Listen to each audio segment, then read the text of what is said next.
Penguin Island by Anatole France. Chapter 3. The Temptation of Saint Maël. The blessed Maël had scarcely restored order in the Abbey of Yvern before he learned that the inhabitants of the island of Hodic, his first catechumens and the dearest of all to his heart, had returned to paganism, and that they were hanging crowns of flowers and fillets of wool to the branches of the sacred fig tree. The boatman who brought this sad news expressed a fear that soon those misguided men might violently destroy the chapel that had been built on the shore of their island. The holy man resolved forthwith to visit his faithless children, so that he might lead them back to the faith and prevent them from yielding to such sacrilege. As he went down to the bay where his stone trough was moored, he turned his eyes to the sheds, then filled with the noise of saws and of hammers, which 30 years before he had erected on the fringe of that bay for the purpose of building ships. At that moment the devil, who never tires, went out from the sheds, and under the appearance of a monk called Samson, he approached the holy man and tempted him thus: "Father, the inhabitants of the island of Hodic commit sins unceasingly. Every moment that passes removes them farther from God. They are soon going to use violence towards the chapel that you have raised with your own venerable hands on the shore of their island. Time is pressing. Do you not think that your stone trough would carry you more quickly towards them if it were rigged like a boat, and furnished with a rudder, a mast, and a sail? For then you would be driven by the wind. Your arms are still strong and able to steer a small craft. It would be a good thing, too, to put a sharp stem in front of your apostolic trough. You are much too clear-sighted not to have thought of it already." "Truly, time is pressing," answered the holy man. "But to do as you say, Samson, my son, would it not be to make myself like those men of little faith who do not trust the Lord?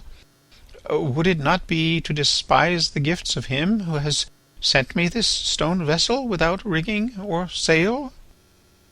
This question the devil, who was a great theologian, answered by another: "Father, is it praiseworthy to wait with our arms folded until help comes from on high, and to ask everything from him who can do all things, instead of acting by human prudence and helping ourselves?"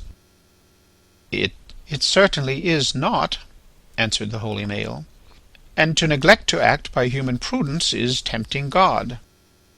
"Well," urged the devil, "is it not prudence in this case to rig the vessel?" "It would be prudence if we could not attain our end in any other way." "Is your vessel then so very speedy?" "It is as speedy as God pleases." "What do you know about it? It goes like Abbot Budoc's mule. It is a regular old tub.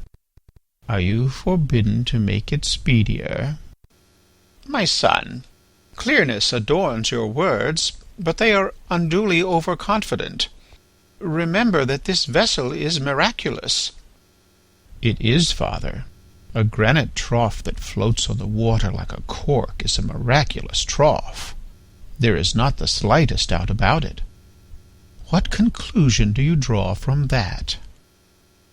"I am greatly perplexed. Is it right to perfect so miraculous a machine by human and natural means?" "Father, if you lost your right foot and God restored it to you, would not that foot be miraculous?" "Without doubt, my son." "Would you put a shoe on it?" "Assuredly."